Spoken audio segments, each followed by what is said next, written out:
നിങ്ങൾ വിജയകരമായി പറഞ്ഞു ഫലിപ്പിച്ച ഏറ്റവും വലിയ കള്ളമെന്താണ്? ഞാൻ കോളേജിൽ ഫൈനൽ ഇയർ പഠിക്കുകയായിരുന്നു. കയ്യിൽ കൃത്യം 1500 രൂപ, വണ്ടിയില്ല, എക്കണോമിക്സ് മിഡ് ടൈം പരീക്ഷ ഏകദേശം തോൽക്കാൻ പോകാണ്. എന്റെ സുഹൃത്ത് ജാക്ക് അന്നെന്നെ എവിടെ വേണമെങ്കിലും കാറിൽ കൊണ്ടു ചെന്നാക്കാം എന്ന് പറഞ്ഞിരുന്നു. ഞാൻ മാനസികമായി തളർന്നിരുന്നു. എനിക്ക് അത്യാവശ്യമായി ആ ക്യാമ്പസിൽ നിന്നും പുറത്തിറങ്ങിയാൽ മതിയായിരുന്നു. എന്റെ റൂംമേറ്റ് വളരെ ഉച്ചത്തിൽ വീഡിയോ ഗെയിംസ് കളിച്ചുകൊണ്ടിരിക്കുകയാണ്. പാഠപുസ്തകങ്ങൾക്കും എനർജി ഡ്രിങ്ക്സിനും ഇടയിൽ ആകെ മുങ്ങിപ്പോകുന്ന അവസ്ഥ. ജാക്ക് എവിടെ പോകണമെന്ന് ചോദിച്ചപ്പോൾ ഞാൻ പെട്ടെന്ന് മനസ്സിൽ വന്ന ഒരു കള്ളം പറഞ്ഞു. മോറിസൺ മാർക്കറ്റിംഗിൽ ഒരു ജോബ് ഇന്റർവ്യൂ ഉണ്ട്. എനിക്ക് റെസ്യൂമേ ഇല്ല, അപ്പോയിന്റ്മെന്റ് ഇല്ല, ഒന്നുമില്ല. ഒറ്റ ലക്ഷ്യം, ഹോസ്റ്റലിൽ നിന്ന് മാറി ഒരിടത്ത് സമാധാനത്തിൽ ഇരിക്കുക. ജാക്ക് എന്നെ ഒരു ഭംഗിയുള്ള ഗ്ലാസ് ബിൽഡിംഗിന്റെ മുന്നിൽ കൊണ്ടിറക്കി. ഞാൻ തീരുമാനിച്ചു, വെറുതെ ലോബിയിലിരിക്കാം, സൗജന്യമായ കാപ്പിയെങ്കിലും കുടിക്കാം, പിന്നെ തിരികെ പോവാം. പക്ഷേ റിവോൾവിംഗ് ഡോറിലൂടെ കയറിയപ്പോൾ തന്നെ റിസപ്ഷനിസ്റ്റ് എന്നെ നോക്കി ചിരിക്കുകയായിരുന്നു. നിങ്ങൾ തന്നെയല്ലേ ടൈലർ എന്ന് ചോദിച്ചു. പിന്നെ ഒരു വിസിറ്റേഴ്സ് ബാഡ്ജ് നൽകി. നിങ്ങൾ 2 മണിക്കുള്ള ഇന്റർവ്യൂവിന് വന്നതല്ലേ? എന്റെ ഹൃദയം നിലച്ചു. ഞാൻ അത് നിഷേധിക്കേണ്ടതായിരുന്നു. പക്ഷേ പറഞ്ഞത് അതെ, ഞാൻ തന്നെയാണ്. അവർ ലിഫ്റ്റ് കാണിച്ചുകൊണ്ട് പറഞ്ഞു, 3-ാം നിലയിലേക്കാണ് പോവേണ്ടത്. അവിടെ ചെന്നപ്പോൾ മനസ്സിലായി, ശരിക്കും 2 മണിക്ക് ടൈലർ എന്ന പേരുള്ള ഒരാൾക്ക്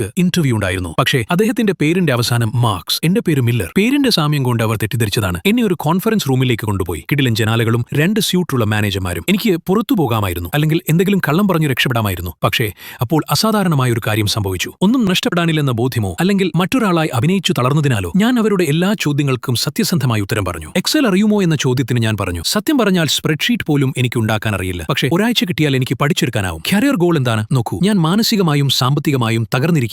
മാർക്കറ്റിംഗിൽ ജോലി ചെയ്യാൻ പറ്റുമോ എന്ന് കൂടി അറിയില്ല. പക്ഷേ ഒന്നറിയാം, ആവശ്യമുള്ളപ്പോൾ ആളുകളെ ഞാൻ പറയുന്ന കാര്യത്തിലേക്ക് ശ്രദ്ധിപ്പിക്കാൻ എനിക്ക് കഴിയും. അവർ തമ്മിൽ നോക്കിക്കൊണ്ട് പറഞ്ഞു, ഇന്ന് കണ്ട മറ്റുള്ളവരിൽ നിന്നൊക്കെ നിങ്ങൾ കുറച്ച് വ്യത്യസ്തനാണ്. അവസാന ഘട്ടത്തിൽ അവർ അവരുടെ ഇപ്പോഴത്തെ ആഡ് ക്യാമ്പയിനുകളെ പറ്റി എന്റെ അഭിപ്രായം ചോദിച്ചു. ഞാൻ പറഞ്ഞു, നിങ്ങളുടെ ഇൻസ്റ്റഗ്രാം ആഡ് കാണുമ്പോൾ ഒട്ടും അപ് ടു ഡേറ്റ് അല്ലാത്ത ഒരാൾ ചെയ്തതുപോലെ തോന്നുന്നു. വെബ്സൈറ്റ് കാണുമ്പോൾ അതൊരു AI ചെയ്തതുപോലെ ഉണ്ട്. അവർ കുറ്റപ്പെടുത്തിയതായി കണക്കാക്കാതെ പറഞ്ഞതൊക്കെ നോട്ട് ചെയ്യാൻ തുടങ്ങി. അവസാനം ഹയറിംഗ് മാനേജർ എഴുന്നേറ്റ് പറഞ്ഞു, നിങ്ങളെ ഞങ്ങൾ നാളെ വിളിക്കും. ഞാൻ ആ കെട്ടിടത്തിൽ നിന്ന് പുറത്തിറങ്ങി 45 മിനിറ്റോളം എന്റേതല്ലാത്ത പേരുപയോഗിച്ചു. എനിക്ക് ഒട്ടും പരിചയമില്ലാത്ത ആളുകളുമായി എനിക്കല്ലാത്ത ഒരു ഇന്റർവ്യൂവിൽ ഞാൻ പങ്കെടുത്തു. എനിക്ക് ഒരു പക്ഷേ മാസങ്ങളായി ആ വിധത്തിൽ തുറന്നു സംസാരിക്കാൻ കഴിഞ്ഞിട്ടില്ല. അടുത്ത ദിവസം ഫോൺ വന്നു. എനിക്ക് ആ ജോലി കിട്ടി. $54,000 വാർഷിക ശമ്പളത്തോടെ ഹെൽത്ത് ഇൻഷുറൻസും പെയ്ഡ് ലീവും ചേർന്ന്. ഞാൻ കരുതി ഫോൺ എന്റെ കയ്യിൽ നിന്നും വീണുപോകുമെന്ന്. പക്ഷേ എന്നെ അത്ഭുതപ്പെടുത്തിയത് മണിക്കൂറിനകം തന്നെ യഥാർത്ഥ ടൈലർ മാർക്സ് അന്നേ ദിവസം കമ്പനിയിൽ എത്തുകയായിരുന്നു. ട്രാഫിക്കിൽ കുടുങ്ങിയതിനാൽ വൈകിയതായിരുന്നു. പക്ഷേ HR ഡിപ്പാർട്ട്മെന്റിന് ഈ ടൈലറിനോട് വളരെയധികം മതിപ്പ് തോന്നിയതിനാൽ യഥാർത്ഥ ടൈലറിനെ